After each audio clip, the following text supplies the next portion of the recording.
নমস্কাৰ মই ৰূপানবী এমচি আপোনালোকক স্বাগতম জনাইছোঁ ৰূপানবী এমচি চেনেললৈ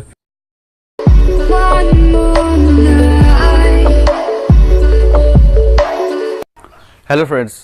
আজি আপোনালোকৰ মাজলৈ এনেকুৱা এজন ব্যক্তি তেওঁৰ লাইফৰ ইণ্টাৰেষ্টিং ফেক্টবোৰ শ্বেয়াৰ কৰিব লৈছোঁ বলিউডৰ চানচাৰ অমিতাভ বচ্চনৰ তেওঁক big B angry young man বুলিও জনা যায়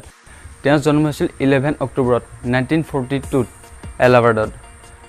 তেওঁ কেৰিয়াৰ আৰম্ভণিতে অল ইণ্ডিয়া ৰেডিঅ'ত জবৰ বাবে এপ্লাই কৰিছিল তাত তেওঁ হিন্দীত আৰু ইংৰাজীত দুয়োটাতে অডিশ্যন দিছিল কিন্তু তাত তেওঁক ৰিজেক্ট কৰিছিল এই বুলি ৰিজেক্ট কৰিছিল যে তেওঁৰ ভইচটো ঠিক নহয় বুলি চ' প্ৰায় এনেকুৱা ৰিজেকশ্যনত মানুহে হাৰ মানি দিয়ে এটা কথা মনত ৰাখিব যে সকলো ছাকচেছফুল মানুহে তেতিয়াহে ছাকচেছ হ'ব পাৰে যেতিয়া তেওঁ ৰিজেকশ্যনৰ পিছতো